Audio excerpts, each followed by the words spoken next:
This video is sponsored by Ecology Training UK. So I turned this boring patch of my garden into a new wildlife pond. It didn't cost much and it only took a few days, spread over a couple of months. You know, I've been busy, what can I say? I found a little newt and I realised that I inadvertently dug myself a grave. I'm rewilding my garden because I believe that if everyone does their bit to help nature, the world would be a much better place to live.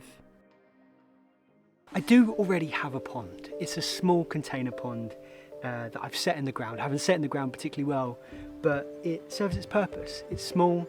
I see all kinds of different insects around it. I've even seen frogs in it. Every year I have frogs in it, but I want to do something more. I want to do something bigger. So here's the current pond, and what I want to do here in this patch here is just dig out a larger natural wildlife pond. The new pond is going to be laid out like so. From here, I'm going to follow a relatively straight line like this.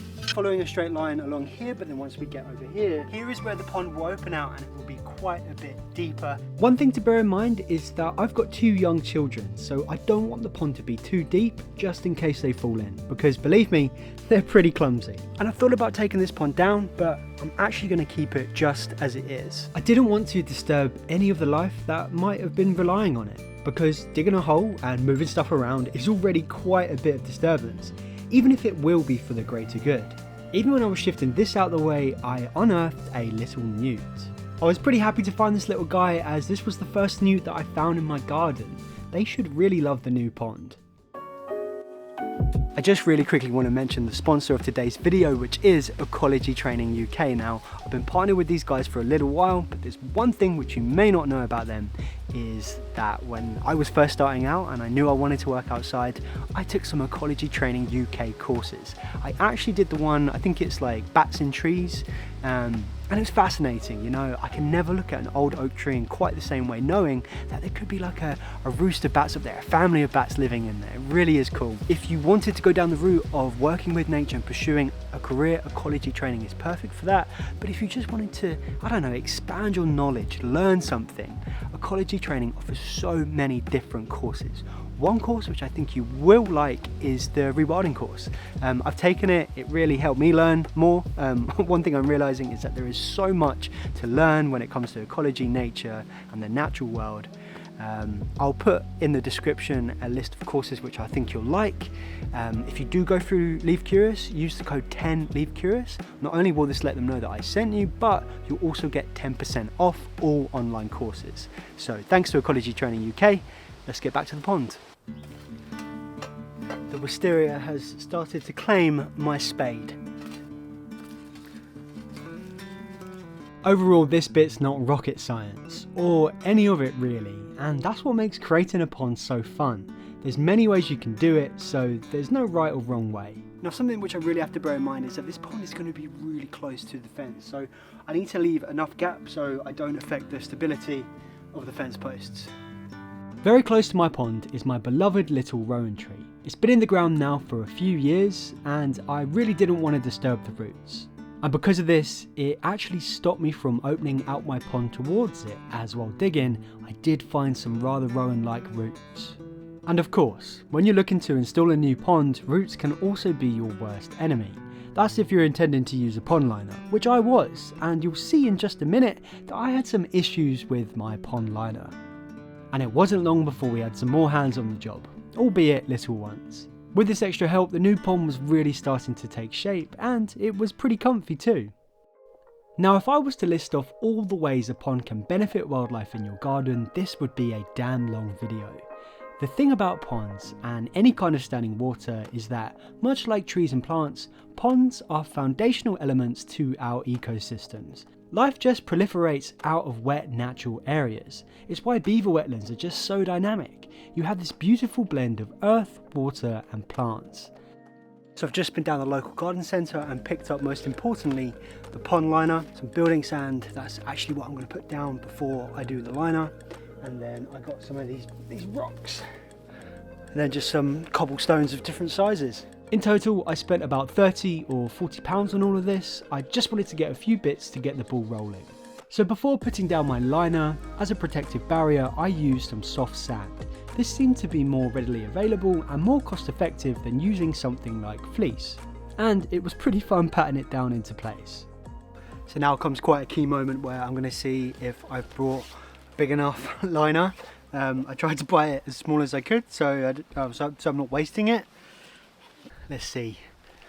So it turns out that I played a classic Rob move here. I didn't measure it properly and it come up too short. Nice one, Rob.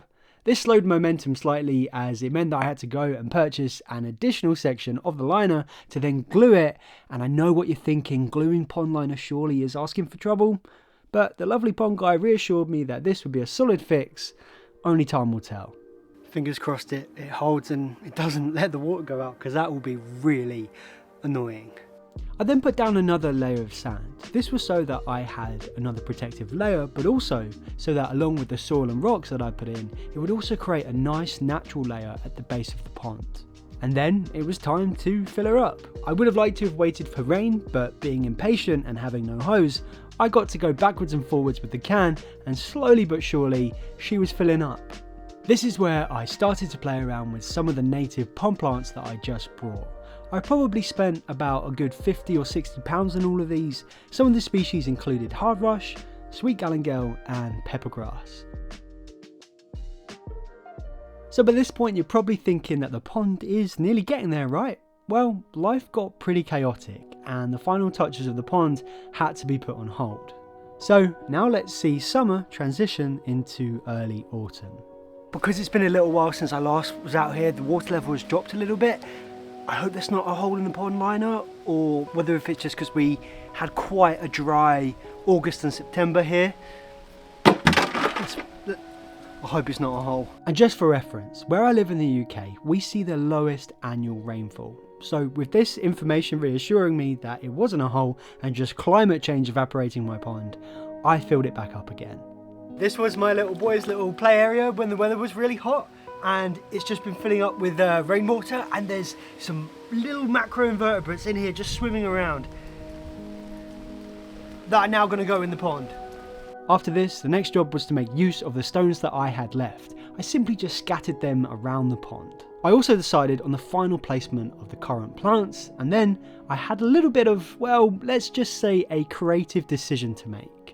One thing which I'm really not happy about is all of this dead space here along the fence. I have an idea of how I can fix this quickly and very cheaply. Just know that this is not a long-term solution. I have plans for like next spring. But I want something here. It just seems a little bit bland.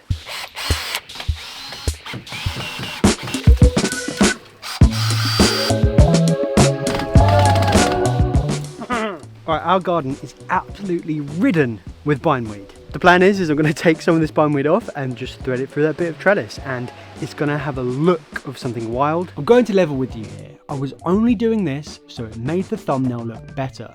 Without doing this, the before and after shots just look too similar due to the fence being so dominant in the frame. Just want to stress that I know that this isn't a great idea long term. I'm doing this purely for the thumbnail. I think it's going to help. I've got to play the YouTube game here. I'll show you some of the new features. Starting at the back here, now this is the earth which came out of the pond. I've just built a mound of it, and I'm going to just see what happens here next season, and I'm going to see what grows. I had some leftover stones, so I scattered them here as well. I just think that creates quite a nice transitional little habitat which then goes into the pond.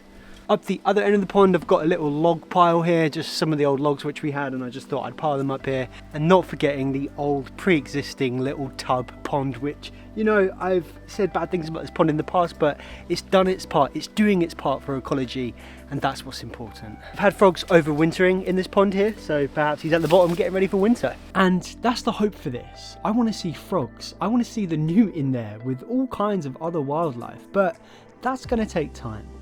Even now, there were lots of little invertebrates wriggling around in the water. This is exactly what having a pond in your garden is about. It's not only there for nature, but it's also there for you to enjoy nature. So often we feel like we have to go off, we have to go out, we have to get in the car and drive to a place to experience nature, and we don't. You can have it in your own garden.